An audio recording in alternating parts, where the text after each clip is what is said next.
प्रभु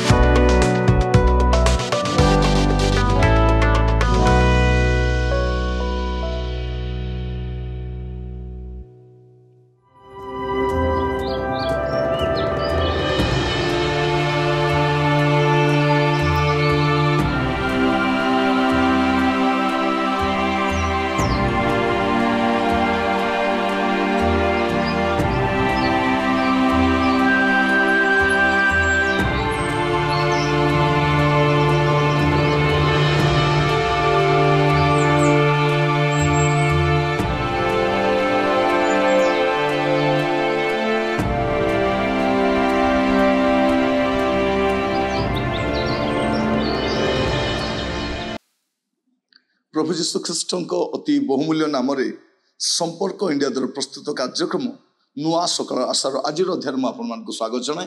प्रभु आपण प्रत्येक को बाहुल्य रूपे आशीर्वाद करंतु। आपण दिन प्रतिदिन आम कार्यक्रम जड़ित होता आपको धन्यवाद जनाए। प्रभु आपण को स्वर्ग आशीर्वाद करंतु। आज जो प्रसंग आम प्रभु वाक्य आलोचना करवा आलोच्य प्रसंग होछि बड़ हेबार निशा। बड़ हेबार निशा अनेकों को निशा अच्छी आउ निशा जे सेमान को नाश कर अन्य मान को भी नाश कर बड़ हेबार निशा जो आसी जाए से कले बले कौशले अन्यर क्षति करी से बड़ हेबाक चेष्टा करे आउ तद्वारा से केवल निजर क्षति करे ता नुहे अन्य मान को क्षति भी करे। तृतीय जोहन तार 9 पद आ 10 पद लेखा जाउछि मु मंडली निकट को किछि लिखिली मात्र दृढ़ तफा मंडली मध्य प्रधान होगाकू भल पाई आंभ मान को अग्राह्य करे।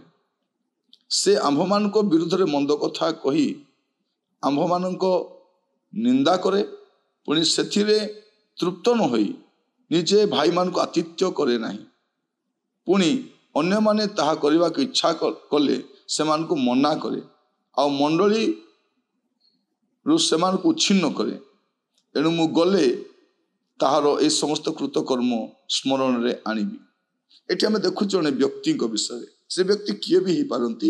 एठी दियोत्रफांक ना लेखा होछि एमती का व्यक्ति गुड़े थाई पारंती। सेमान को कोन मंडली मध्य रे प्रधान हेबा पाई अनुष्ठान मध्य रे प्रधान हेबा पाई बड़ हेबा पाई सेमान को गोटे इच्छा गोटे लालसा गोटे आग्रह एटा कोन करे लेखा होछि से आंभ मान को विरुद्ध रे मंद कथा माने देखंतु मंद कथा तो कहिले कहिले से कहा विरुद्ध रे प्रभुंकर शिष्य जहन को विषय माने विश्वासी मान कथा कहिले जहन को सहकर्मी मान को कथा कहिले कहिले एबे जहन को मध्य से निंदा कर आंभ मान निंदा करे पुणी सेतरे तृप्त नहीं कौन करे आमान को आतिथ्य करे नहीं पुणी अन्य माने करबा के इच्छा कले भी मना करे आउ मंडली को से कौन करे धीरे धीरे उच्छिन्न करे। ए बड़ हेबार निशा जे धीरे धीरे जने व्यक्ति को केते तल को नहीं जाए ता से निजे भी बुझी पारे। अनेकों जीवन में आप देखिए प्रिय भाई भाई माने ए बड़ हेबार निशा थिबारु मंडली रे असुविधा अनुष्ठान असुविधा देशर असुविधा समस्त पदर गारिमा को सब नष्ट कर दियंती। से भावती मुही सर्वे सर्वा मुही ऊपर रहिबा दरकार आउ केही मध्य से स्तर को आसी पारिबे नै। से कहारी को देखि सहयोग करि पारंती नै से भावती मुही सर्वे सर्वा। ए बड़ हेबार निशा जतले आसी जाए से निजे भी नष्ट हुए अन्य मान को धरी भी नष्ट करे।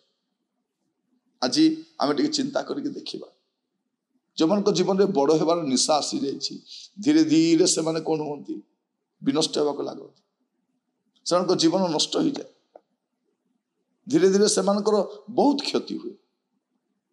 आज आम निज जीवन मध्य देखिबा मो भितर से निशा अच्छी कि महिला समिति रे बड़ हेबा पाई युव समिति रे बड़ हेबा पाई मंडली रे बड़ हेबा पाई अनुष्ठान रे बड़ हेबा पाई ए बड़ हेबार निशा केवल तार नष्ट करे ता नुहे से अन्य मान भी नष्ट कर पकाए। सहविश्वासी मान से जे विक्षिप्त हुए ताहा नुहे से मंडली को मत छार खार कर दिए। तो यही प्रकार स्वभावधारी लोक माने आम जीवन में जदि प्रकार गुण रही आम सावधान होगा दरकार। मुही रही मुही बड़ हेबी मो पर आउ कई न रुहतु ये जो मनोभावटा आसूची एटा आम को सर्वनाश कर ଏଇଟା ଆମମାନଙ୍କର ସବୁ ବିଷୟର କ୍ଷତି କରି ପକାଏ। ଆଜି ଟିକେ ବିବେଚନା କରି ଦେଖନ୍ତୁ, ଯଦି ଆପଣଙ୍କ ଭିତରେ ଏ ଦିଅ ତରଫାର ଗୁଣ ଭଳିଆ ରହିଛି ଯେ ପ୍ରଧାନ ହେବାକୁ ଇଚ୍ଛା କରୁଛି ଆଉ ଅନ୍ୟମାନଙ୍କୁ ଅଗ୍ରାହ୍ୟ କରୁଛି, ଅନ୍ୟମାନଙ୍କୁ ଭଲ ପାଇପାରୁନାହିଁ, ସେମାନଙ୍କୁ ବଚସା କରୁଛି, ବିଦ୍ରୋହ ମନୋଭାବ ରଖୁଛି, ଆତିଥ୍ୟ ତ ନିଜେ କରେ ନାହିଁ, ଅନ୍ୟମାନଙ୍କୁ ବି ମନା କରୁଛି, ଏଇ ଯୋଉ ମନୋଭାବ ଆସିବା ଦ୍ୱାରା ଆଉ କାରଣ କ'ଣ? ବଡ଼ ହେବାର ନିଶା। ଏଇ ନିଶା କ'ଣ କରେ? ତାର ନଷ୍ଟ କରି ପକାଏ, ତାର ସର୍ବନାଶ କରି ପକାଏ। ତେଣୁ ଆଜି ସୁଯୋଗ ଥାଉ ଥାଉ, ବେଳ ଥାଉ ଥାଉ ଆମେ ଚେଷ୍ଟା କରିବା, ଆମେ ଚିନ୍ତା କରିବା ଯେପରି ଆମମାନଙ୍କ ଭିତରେ ଏଇ ଯୋଉ ସ୍ୱଭାବଟା ଅଛି ଆମେ ତାକୁ ଦୂର କରୁ। ମୋର ପ୍ରିୟ ଭାଇ ଭଉଣୀ ମାନେ, ପ୍ରତ୍ୟେକକୁ ମୁଁ କହିବା ପାଇଁ ଚାହେଁ, ସାବଧାନ ହୁଅନ୍ତୁ, ସଚେତନ ହୁଅନ୍ତୁ। ଏ ବଡ଼ ହେବାର ନିଶା ଆପଣଙ୍କର ସବୁ ବିଷୟକୁ ନଷ୍ଟ କରି ପକାଏ। ଆଜି ଯଦି ବୁଝିବେ ନାହିଁ, ନିଜେ ତ ବିନଷ୍ଟ ହେବେ, ଏବେ ସବୁକୁ ନଷ୍ଟ କରି, ସମୂଳେ ନଷ୍ଟ କରି, ସବୁ କ୍ଷତି କରି ଆପଣ ମଧ୍ୟ ନିଜର କ୍ଷତି କରିବେ। ଆଜି ବେଳ ଥାଉ ଥାଉ ଚେଷ୍ଟା କରିବା, ଚିନ୍ତା କରିବା, ମୋ ଭିତରେ ଏ ବଡ଼ ହେବାର ନିଶା ଅଛି, ମୁଁ ଏ ନିଶାକୁ ପାଳିଛି କି? ଧୀରେ ଧୀରେ କ'ଣ ହବ? ସେ ଅଭିଷିକ୍ତ ଦାସମାନଙ୍କ, ପ୍ରଭୁଙ୍କ ଲୋକମାନଙ୍କ ମଧ୍ୟ ସେ ଉପେକ୍ଷା କରିବା ପାଇଁ ଚେଷ୍ଟା କରିବ। ସେମାନଙ୍କ ବିରୁଦ୍ଧରେ ଗୁଡ଼ିଏ କଥା କହିବ। ନିଜେ ତ ସେମାନଙ୍କୁ ସମ୍ବର୍ଦ୍ଧନା କରିବ ନାହିଁ, ଅନ୍ୟମାନଙ୍କୁ ବି କରିବାକୁ ଦେବନି। ନିଜେ ଆତିଥ୍ୟ କରିବ ନାହିଁ, ଅନ୍ୟମାନଙ୍କୁ କରିବାକୁ ଦେବ। ନିଜେ ଅଗ୍ରାହ୍ୟ କରିବ, ଅନ୍ୟମାନଙ୍କୁ ଅଗ୍ରାହ୍ୟ କରିବା ପାଇଁ ସେ ପ୍ରୋତ୍ସାହିତ କରିବ। ପ୍ରାର୍ଥନା କରିବା, ଯଦି ସେ ପ୍ରକାର ଗୁଣ ଆମ ମଧ୍ୟରେ ରହିଛି, ତା ପରିତ୍ୟାଗ କରିବା ପାଇଁ ଯତ୍ନବାନ ହେବା, ପ୍ରାର୍ଥନା କରିବା। ଅନୁଗ୍ରହକାରୀ ପିତା ପରମେଶ୍ୱର, ମୁଁ ପ୍ରାର୍ଥନା କରୁଛି ପ୍ରଭୁ, ପରିବାର ମଧ୍ୟରେ, ମଣ୍ଡଳୀ ମଧ୍ୟରେ, ଅନୁଷ୍ଠାନ ମଧ୍ୟରେ, ବିଭିନ୍ନ ସ୍ଥାନରେ ବଡ଼ ହେବାର ଯୋଉ ନିଶା ରହିଛି ପ୍ରଭୁ, ତାମାନଙ୍କ ସର୍ବନାଶ କରି ପକାଉଛି, ଆମମାନଙ୍କ ଜୀବନକୁ ତଳିତଳାନ୍ତ କରି ପକାଉଛି। ପ୍ରଭୁ, ମୁଁ ପ୍ରାର୍ଥନା କରି ଆପଣ ଦୟା କରନ୍ତୁ, ଆପଣ ଅନୁଗ୍ରହ କରନ୍ତୁ, ପ୍ରତ୍ୟେକଙ୍କୁ ସାହାଯ୍ୟ କରନ୍ତୁ, ପ୍ରତ୍ୟେକଙ୍କୁ ଦୟା କରନ୍ତୁ ପ୍ରଭୁ। ଜୀବନର ପ୍ରତି ବିଷୟକୁ ସମୀକ୍ଷା କରି, ନିଜେ ତର୍ଜମା କରି ସେଠୁ ବାହାରି ଆସିବା ପାଇଁ ସାହାଯ୍ୟ କର। ପ୍ରତିଟି ଭାର ଆପଣଙ୍କ ହସ୍ତରେ ରଖିଲି ପ୍ରଭୁ, ମୁଁ ଯାହା ମାଗି ନାହିଁ ଦ୍ୱାରା ଦାନ କରନ୍ତୁ, ସାହାଯ୍ୟ କରନ୍ତୁ ପିତା। ଆମମାନଙ୍କୁ ଆହୁରି ନମ୍ର କରନ୍ତୁ, ଆହୁରି ଅନ୍ୟମାନଙ୍କୁ ଗ୍ରହଣ କରିବା ପାଇଁ, ଅନ୍ୟମାନଙ୍କୁ ପ୍ରେମ କରିବା ପାଇଁ, ଅନ୍ୟମାନଙ୍କୁ ସମ୍ମାନ କରିବା ପାଇଁ ଆମମାନଙ୍କୁ ଶିଖାନ୍ତୁ। ପ୍ରାର୍ଥନା ଶୁଣିଥିବାରୁ ଧନ୍ୟବାଦ ଦିଏ।